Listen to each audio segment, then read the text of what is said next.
Zola's fingers adjusted the crisp white collar of her uniform for the third time that morning. It was 7 on a Thursday, and the Obsidian Bistro was beginning its morning transformation from silent sanctuary to playground of power, where deals worth millions were negotiated over poached eggs and single-origin coffee.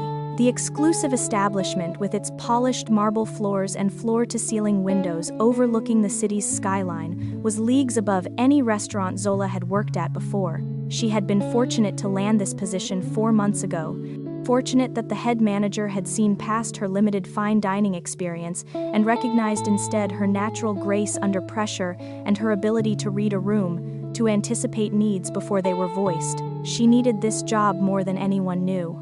The salary was triple what she had made at the chain restaurant in her old neighborhood, and the tips from the ultra-wealthy regulars could sometimes cover an entire week's expenses in a single shift. With Keon's latest debt looming over her head and her checking account scraped down to double digits, Zola could not afford any slip-ups, any reason for management to wonder if she truly belonged in Obsidian's world of whispered elegance and unspoken hierarchies, which was why she had woken at 5 that morning to carefully layer concealer and foundation over the purplish shadow near her temple, which was why she had chosen the long-sleeved black dress despite the early summer humidity, ensuring the fabric covered the finger-shaped bruises that ringed her forearm like a bracelet, which was why she kept her movements fluid and her smile warm but professional, giving no one any opportunity to study her too carefully, to ask questions that would unravel everything she had worked so hard to protect. The soft chime of the entrance door resonated through the dining room,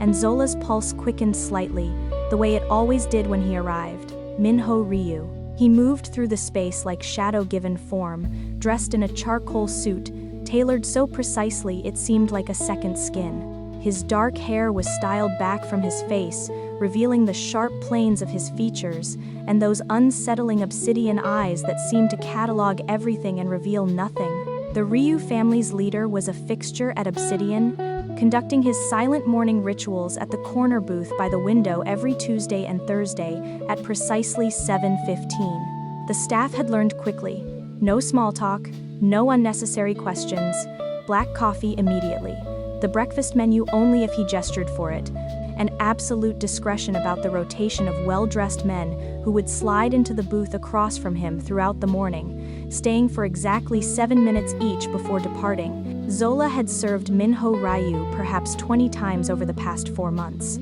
He had never raised his voice, never been anything but coldly professional, and had never once looked at her as anything more than a function of the restaurant. His tips were exactly 18%, calculated to the cent, left in cash, folded once.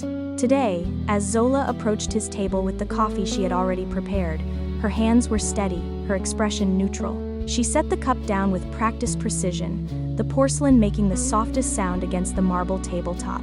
She was turning to retreat when his voice stopped her, low and measured, cutting through the morning quiet like a blade. "Waitress."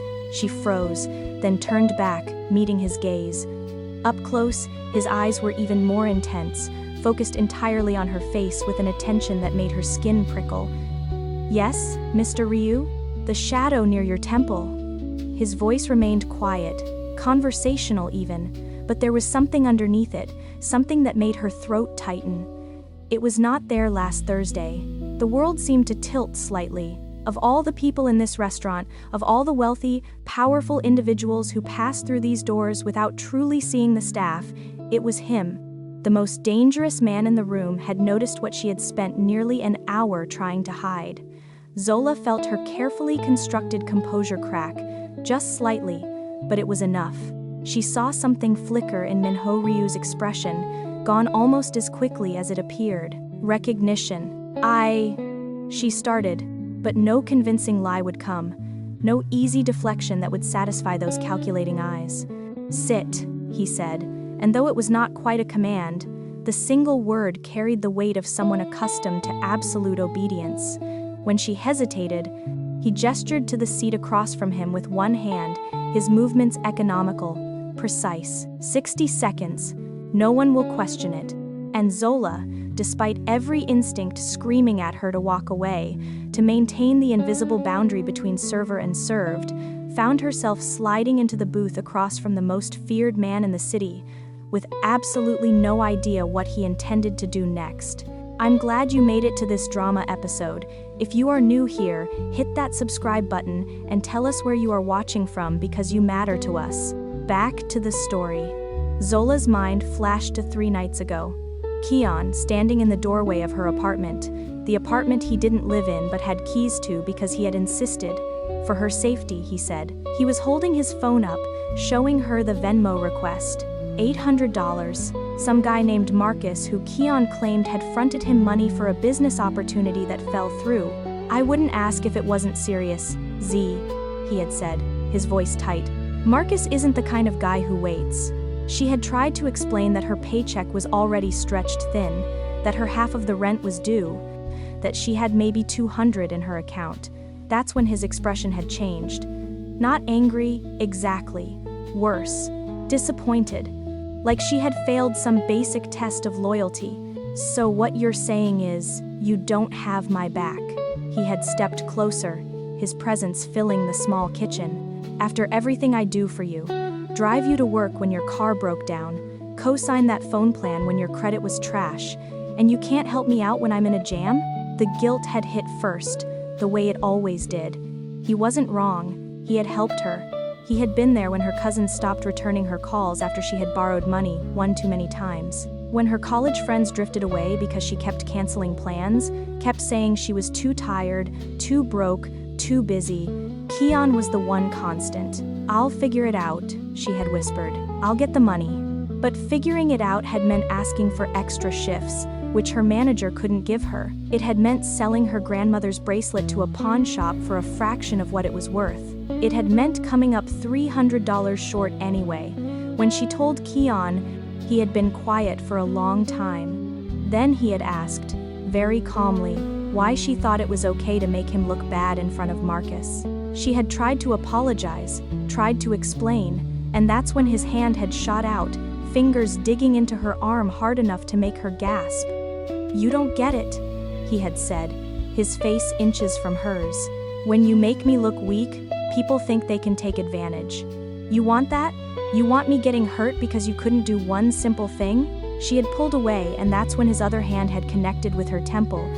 Not a punch exactly, more like a hard push, but her head had snapped to the side and the world had gone bright and dizzy. He had left after that, slamming the door. No apology, no checking if she was okay. Just silence until he texted her the next morning like nothing had happened, asking what time she got off work. Zola had thought about calling someone, her cousin Shanice, maybe even her old roommate from college, Tiffany, who had reached out twice in the past year before giving up. But what would she even say? That her boyfriend had hit her? They would tell her to leave, to file a report, to go to the police. And then, what? Keon had made it very clear what happened to women who ran their mouths. His ex, the one before Zola, had tried to get a restraining order. She had ended up dropping it after her car windows got smashed twice in 1 month. Just crazy random vandalism, Keon had said when he told Zola the story, but his smile had said otherwise. The police were a joke. Zola had seen enough to know that a black woman with a bruise and a story about her boyfriend wasn't exactly a priority. They would take a statement, maybe tell her to document everything, to call if it happened again. And Keon would find out she had gone to them, and everything would get worse. Or she would leave, crash on someone's couch, lose this job because she couldn't afford the commute from wherever she ended up. And then what? Start over with nothing while looking over her shoulder forever? No.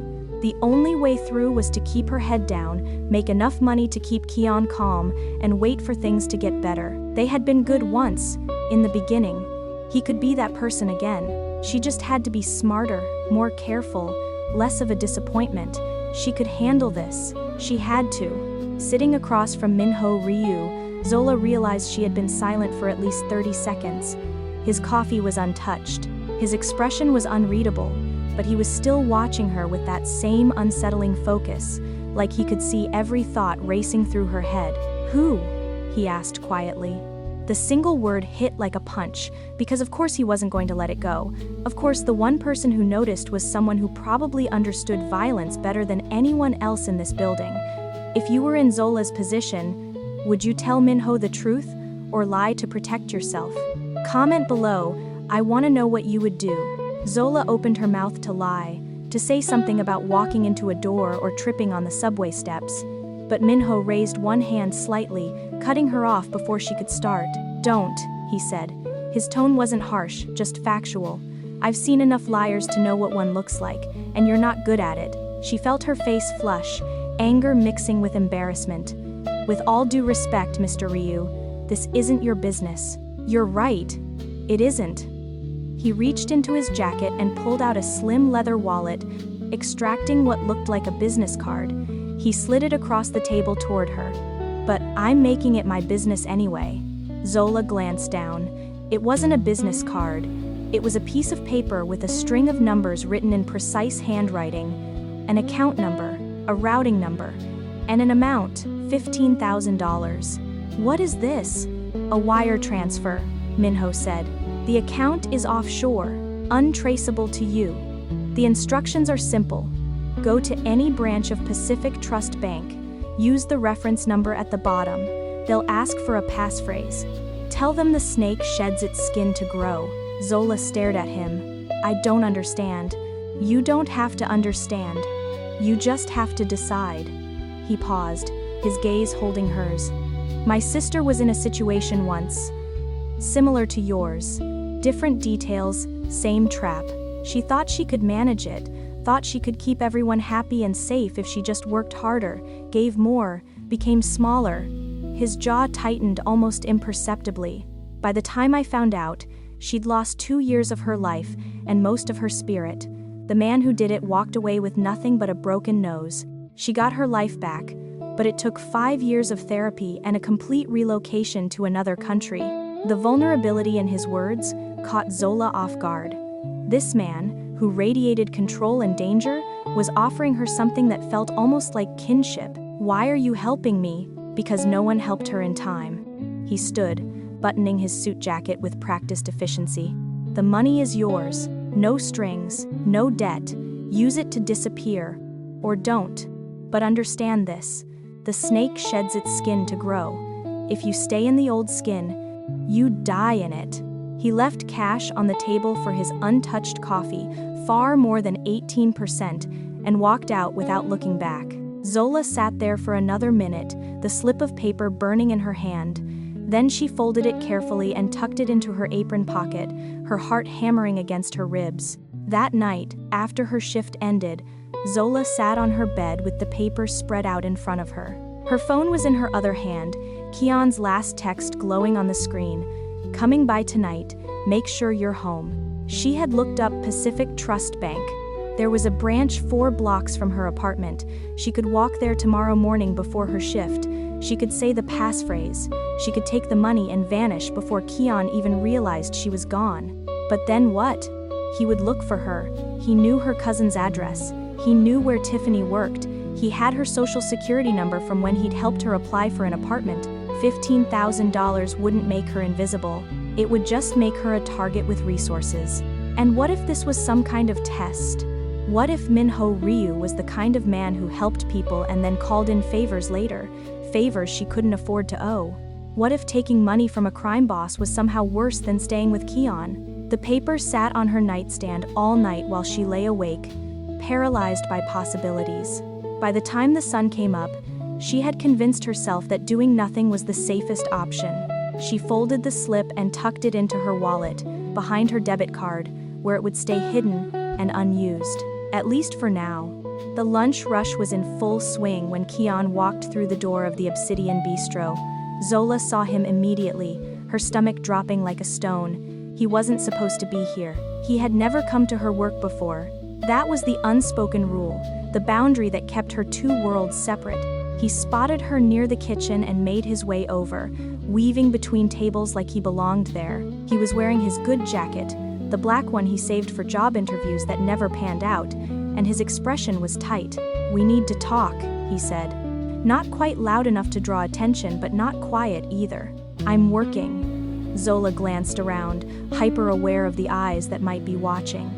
I can't just… Marcus came by last night. He's not playing anymore, Z. I need that 500 you promised me by tonight. His hand wrapped around her wrist, not tight enough to hurt but firm enough to keep her in place. I don't have it. Her voice came out thin. I told you I wouldn't have it until Friday. Then you need to figure something out. Ask your manager for an advance. Borrow it from someone. I don't care. His eyes were hard, that familiar edge creeping into his tone. You think I want to be here? You think I want to embarrass you at your fancy job, but you put me in this position. Zola pulled her wrist free, taking a step back. Keon, please. Just give me until Friday. 2 more days. 2 more days, and Marcus is going to come looking for me. You want that on your conscience? He moved closer, invading her space. Maybe I should ask your boss for you. Explain the situation. I bet these rich people would understand helping someone out. Don't. The word came out sharper than she intended. Just go. I'll figure it out. He studied her face for a long moment, then his gaze drifted past her to where she'd hung her coat on the hook near the server station. Something shifted in his expression. Before she could stop him, he walked over and reached into her coat pocket, pulling out her wallet. Keon, what are you? He flipped it open, rifling through the cards and cash. That's when the slip of paper fell out, fluttering to the floor. He bent down and picked it up, his eyes scanning the numbers. His face went still. What the hell is this? He looked up at her, the paper clenched in his fist. $15,000? You told me you were broke. It's not mine, I can't. You've been holding out on me? His voice rose, drawing glances from nearby tables. While I'm out here trying to keep Marcus from breaking my legs, you've got 15 grand stashed away. Sir, I'm going to need you to lower your voice. David, the floor manager, appeared at Zola's side, his professional smile strained. This is a private establishment. If you need to have a personal conversation with our staff, it needs to happen outside.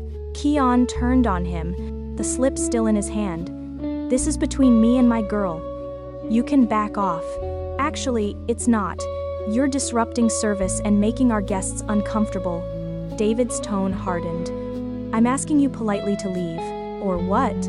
Keon stepped closer to David, his chest puffed out. You going to call security? Go ahead.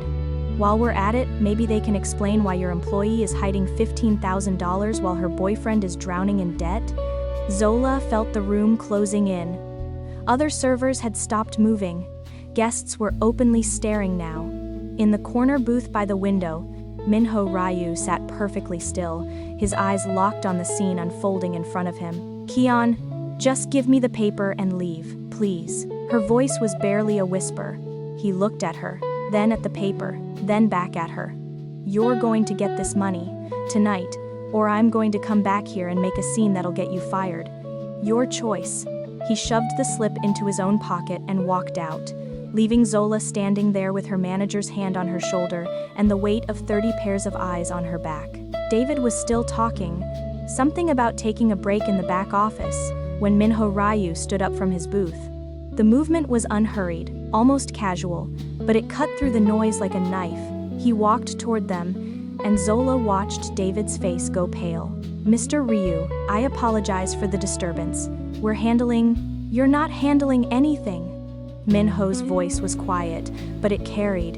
He turned to Zola. Where did he go? I don't outside, I think. Minho pulled out his phone, typed something quickly, then pocketed it again. David, close the restaurant. Tell your guests there's been a gas leak detected. Offer them vouchers for a complimentary meal. Clear the room in the next 5 minutes. David blinked. Sir, I can't just… You can. Minho's gaze didn't waver. Or I make a call and the health inspector finds violations that will shut you down for a month. Your choice. David's mouth opened, closed. Then he nodded and moved quickly toward the kitchen. Zola's hands were shaking. You don't have to. I'm not doing this for you, Minho said, though his tone wasn't unkind. I'm doing this because men like him don't stop. They escalate. And I don't allow escalation in places I frequent. The front door opened, and 2 men in dark suits entered. They didn't look like customers. One of them scanned the room, then nodded at Minho before positioning himself near the entrance. The other walked past them toward the back exit. "He's still outside," Minho said. "Probably in the parking lot, waiting for you to finish your shift." He looked at her directly. "I'm going to give you a choice. You can go out there and try to explain yourself to him. Hope he believes whatever story you come up with about that slip. Or you can let me handle this permanently." What does permanently mean? It means he never contacts you again. He never shows up at your work. He never touches you. It means you walk out of here today, and you don't go back to your apartment. You go somewhere safe until you decide what to do next. Zola's throat felt tight. "And what do I owe you for that?" "Nothing. I already told you. No strings." Before she could respond, Minho walked toward the entrance, gesturing for her to follow. The restaurant was nearly empty now, guests filing out with confused expressions and vouchers in hand. David stood behind the host stand, looking like he wanted to disappear. Outside, Keon was leaning against a Honda Civic, scrolling through his phone. He looked up when Minho emerged, Zola a few steps behind.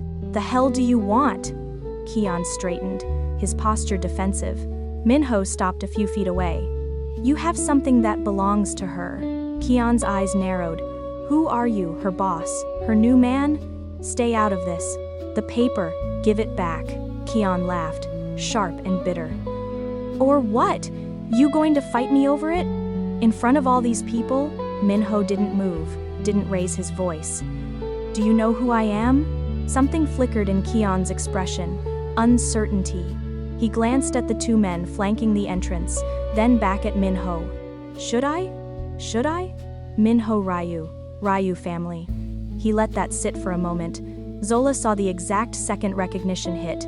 Keon's face went slack. "The paper, now." Keon's hand went to his pocket, fumbling. He pulled out the slip and held it out, his bravado evaporating. Minho took it, tore it in half, then in half again, letting the pieces fall to the pavement.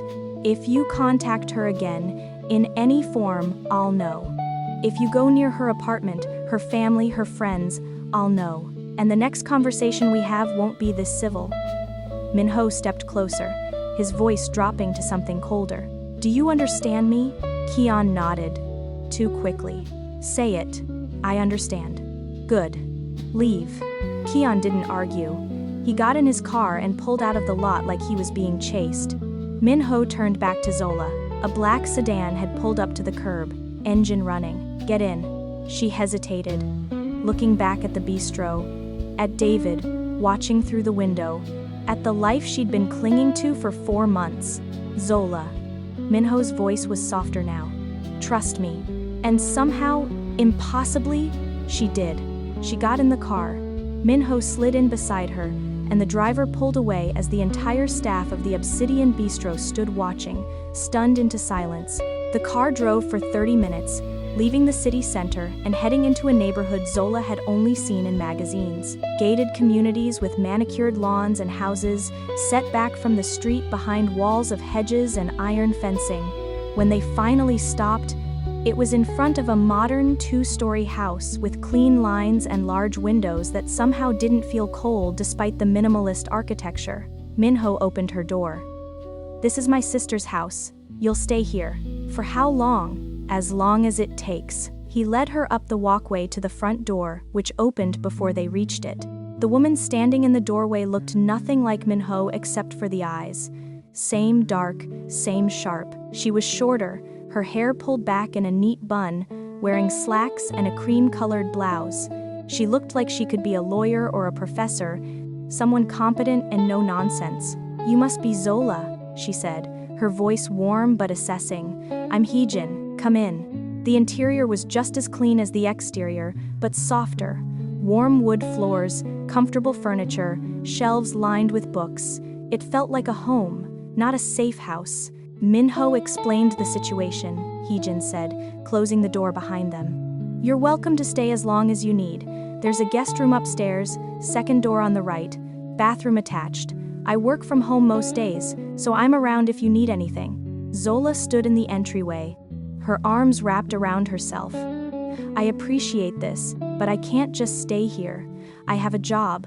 I have rent due. You have a man who knows where you live and won't stop until he gets what he wants, Heejin said, not unkindly. Everything else can be handled. Your job will understand, or they won't. Either way, you're not going back there today. I don't even know you people. That's fair. Heejin glanced at her brother. Minho, give us some space. He nodded and stepped back outside without argument. The door clicked shut behind him. Heejin gestured toward the living room. Sit, please. Zola did, perching on the edge of the couch like she might need to run at any moment. I'm not going to lie to you, Heejin said, sitting across from her in an armchair. This is strange. You don't know us. We don't know you. But my brother doesn't do things halfway, and when he decides someone needs help, he follows through. You don't owe him anything. You don't owe me anything. But you do owe it to yourself to take a breath and figure out what you actually want, not what you think you can survive. Zola felt something crack in her chest. Some wall she'd been holding up for months. I don't know what I want anymore. That's okay.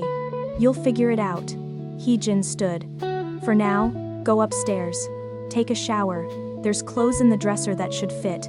I'll make lunch. Over the next 3 days, Zola barely saw Minho. He didn't come to the house, he didn't call, but things appeared. A stack of books on the guest room nightstand. Business management, financial literacy, a memoir by a woman who'd rebuilt her life after leaving an abusive marriage, a laptop, brand new, with a note in precise handwriting, for research. Password is your choice. A prepaid phone with one contact saved, Heejin's number. Heejin herself was a steady presence. She didn't ask invasive questions.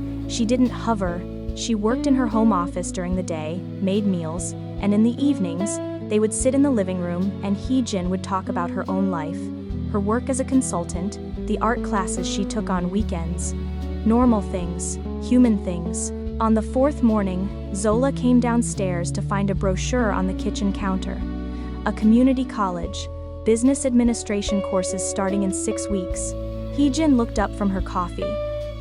Just something to consider, no pressure.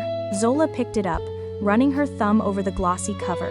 For the first time in longer than she could remember, the future felt like something other than a countdown to the next disaster. 3 months later, Zola stood in the empty shell of what would become the Obsidian Gallery. The space was raw, exposed brick and concrete floors, but she could see what it would become. High ceilings, perfect for large installations. Natural light flooding in through the industrial windows. A corner that would work beautifully as a small cafe area. Minho stood a few feet behind her, hands in his pockets. What do you think? I think it has potential. She walked toward the back wall, her footsteps echoing. The lighting needs work, and the layout will need to flow better if you want people to actually move through the space instead of clustering at the entrance. That's why I'm asking you to manage it. Zola turned to face him. This was the first time she'd seen him since that day outside the bistro. He looked the same tailored suit, same unreadable expression, but something felt different between them now, less like a rescuer and victim, and more like two people standing on equal ground. I don't know anything about running a gallery. You know customer service. You know how to read people, how to make them comfortable. The rest you can learn. He walked closer, stopping a respectful distance away. Heejin tells me you're doing well in your classes. Business management, accounting. Those skills transfer. She had been doing well. Better than well, actually. For the first time since dropping out of college 5 years ago, she felt like her brain was working again, like she was building towards something instead of just surviving day to day. The classes were online, flexible, and Heejin had helped her apply for financial aid that covered most of the cost. This is a legitimate business? Zola asked. Not a front for something else? It's legitimate. I'm diversifying. Art is stable, profitable, and cleaner than other ventures. He paused. I won't lie to you about what I am or what I do. But this gallery is separate. Legal. Clean. Why me? Because you see things other people miss. You notice details. And because you need something that's yours, not something given to you out of pity. His gaze held hers. This is a job, Zola. You'll be paid market rate, You'll report to an actual board. You can quit whenever you want. But I think you'll be good at it." She looked around the space again, imagining it filled with art, with people, with life. A place she built. "I'd want to hire my own staff, and I'd want final say on which artists we feature. Done. And I'm not living at Heejin's forever. I need my own place. There's an apartment 2 blocks from here. 1 bedroom. It's available next month." He pulled out a folder from inside his jacket and handed it to her. "Lease terms. Market rate. Your name only." Zola took the folder, flipping through the papers. Everything was exactly as he'd said. No hidden clauses, no strings. "You've really thought this through. I don't do things halfway." She closed the folder and met his eyes. "Neither do I. If I take this job, I'm going to do it right. I'm going to make this place successful, not because you handed it to me, but because I earned it." Something that might have been a smile flickered across his face. "I wouldn't expect anything less." Over the next 2 months, Zola threw herself into the gallery. She worked with contractors, chose paint colors, interviewed artists. She hired 2 part-time staff members, both women who reminded her of a younger version of herself, looking for a chance to prove themselves. She designed the layout, curated the opening collection, and handled every detail down to the type of wine they'd serve at the launch event. Minho checked in once a week, always professional, always respectful of her space. He never stayed long. He'd ask about progress, approve budgets, and leave. He sent flowers when the gallery opened, with a card that read simply, "Congratulations, you did this." The opening night was packed. Critics, collectors, curious locals. Zola moved through the crowd in a black dress she'd bought with her first paycheck, confident and present in a way she'd forgotten she could be. She saw Heejin near the back, raising her glass with a proud smile. And in the corner, almost hidden in the shadows, she saw Minho, watching, but this time, when their eyes met, she didn't look away. Zola found Minho at the Obsidian Bistro 6 months after the gallery opening. He was in his usual booth, ledger open, coffee untouched. She slid into the seat across from him without asking, the same seat she'd taken that first day when her world had been falling apart. He looked up, and something shifted in his expression. Not surprise, exactly, but interest. "I need to talk to you," she said. He closed the ledger. "I'm listening. Why did you really help me?" She leaned forward, keeping her voice low but firm. "And don't give me the line about your sister. That's part of it. But it's not all of it." Minho studied her for a long moment. "What do you think the reason is?" "I think you saw something in me that day. Not just someone who needed saving, but something else. And I need to know what that was, because I can't keep doing this dance where you stay at arm's length and pretend you're just a concerned benefactor." "What dance is that?" "The one where you show up at the gallery once a week like you're checking on an investment, where you send books and resources but never stay long enough to have a real conversation. Where you look at me like..." She stopped, collecting herself. "I'm not some fragile thing anymore, Minho. I've built a life. I'm stable. I'm independent. So either tell me the truth about what you want, or stop pretending you don't want anything." He was quiet for a long time, his fingers tapping once against the table. "You reminded me of someone I failed to protect. That's true, but the reason I couldn't stay away?" He met her gaze directly. "You had this fire in you, even when you were trying to hide it. When you sat across from me that first day, terrified but still holding your ground, I saw someone who refused to be broken. I wanted to see what you'd become when you weren't just surviving. And now that you've seen it, now I see someone I respect, someone I'd like to know better, if she'd allow it." He paused. "But not if she feels obligated, not if there's any part of her that thinks she owes me this." Zola shook her head. "I don't owe you anything. That's the point. You gave me a chance to rebuild, and I took it. I did the work. I made the gallery successful. I chose this life, and now I'm choosing to ask you directly, do you want to have dinner with me? Not a business meeting, not a check-in, an actual date." Something almost like vulnerability crossed his face. "Yes, good, tomorrow night, 7, and I'm picking the place. You're in control of this," he said quietly. "I know I am, that's why I'm here." The next night, Zola took him to a small Korean restaurant in a neighborhood far from his usual territory. It was modest, family-owned, the kind of place where the owner knew every customer by name. They sat in a corner booth, and for the first time, she saw Min-ho without the armor of his reputation. "My grandmother used to bring me here," he said, looking around. "Before everything changed." "What changed?" "My father died. I took over the family business at 23. There wasn't room for places like this anymore." He picked up his chopsticks, then set them down again. "I haven't been back in 15 years. Why did you let me bring you here?" "Because you asked. And because I wanted to remember what it felt like to be someone other than who I've had to become." They talked for 3 hours. About his sister's recovery, about the weight of responsibility, about the parts of himself he'd buried to survive his world.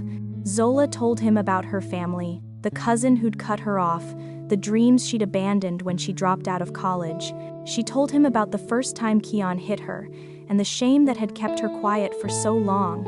"Do you ever regret it?" Min-ho asked. "Getting in the car that day?" "No. But I needed to make sure you knew I didn't get in because I had no other choice. I got in because I chose to trust you. There's a difference." "There is." He reached across the table, his hand palm up, an offering rather than a demand. She placed her hand in his. "This is going to be complicated," she said. "I know. Your world is dangerous. I'm not naive about that. I wouldn't want you to be. And I'm not going to be some woman you keep in the shadows. If we do this, I'm visible, I'm present, I'm your equal, or I'm nothing." Min-ho's grip tightened slightly, his thumb brushing across her knuckles. "You've always been my equal, Zola. You just needed time to see it." 6 months into their relationship, Zola stood at the gallery's main desk, reviewing applications for the new artist residency program when Min-ho walked in with 2 coffees. He set one down beside her laptop without a word, then leaned against the desk, waiting for her to finish reading. She'd learned his rhythms by now. The way he showed up unannounced but never demanded her immediate attention. The way he asked about her day before discussing his own business.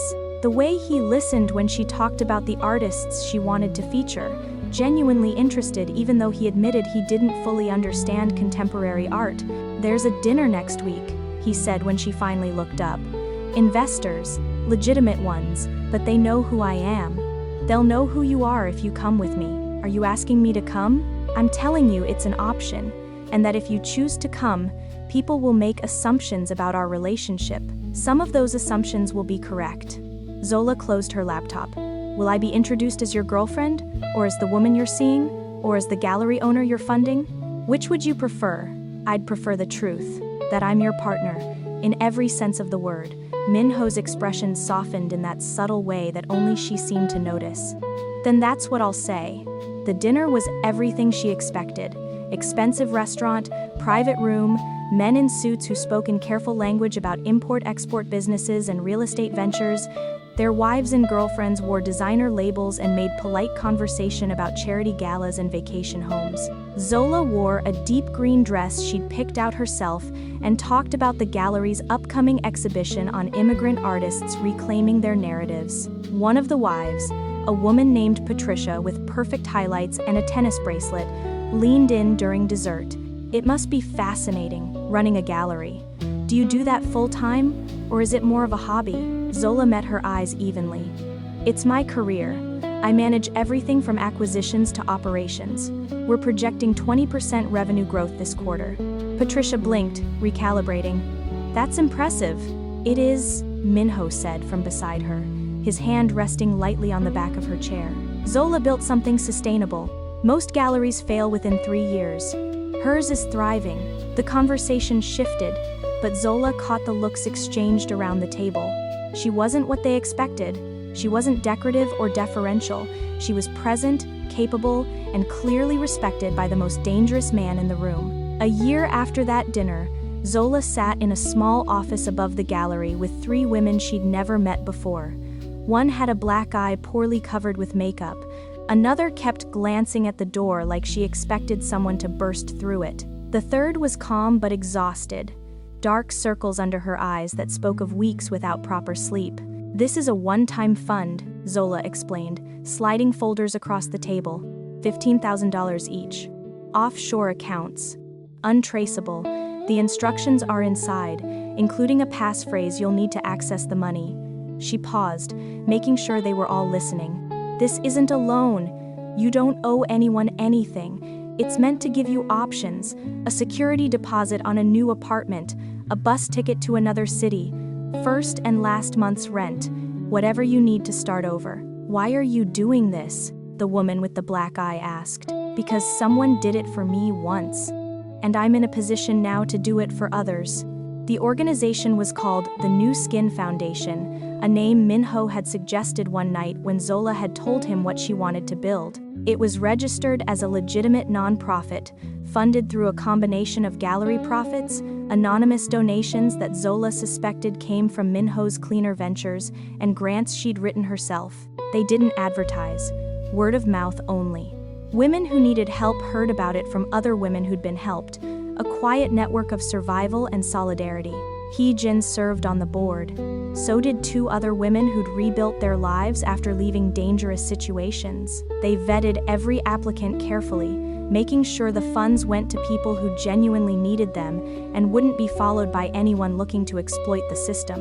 That evening, Zola found Minho in his study at the house they now shared, a renovated brownstone near the gallery. He looked up from his laptop when she entered, immediately closing it to give her his full attention. 3 more today, she said, sitting on the edge of his desk. All of them left the meeting with plans, real plans, not just hope. You're good at this. I learned from someone who understood that help isn't the same as charity, that dignity matters as much as money. She reached out, running her hand through his hair. Thank you for not trying to control this, for letting it be mine. It should be yours. You know what they need better than I ever could. He pulled her closer, his hands settling on her waist. But I'm glad I can support you. Zola kissed him, slow and deliberate. We make a good team. We do. Outside the study window, the city stretched out in the darkness, full of people fighting their own battles, making their own choices. Zola had chosen this life, this man, this complicated partnership between light and shadow, and she'd use every bit of power and privilege that came with it to pull other women out of the dark, the same way she'd been pulled out herself. She wasn't just surviving anymore, she was thriving, and she was making sure others could do the same. What did you think of Zola's journey? Would you have made the same choices she did? Let me know in the comments, and tell me which chapter hit you the hardest.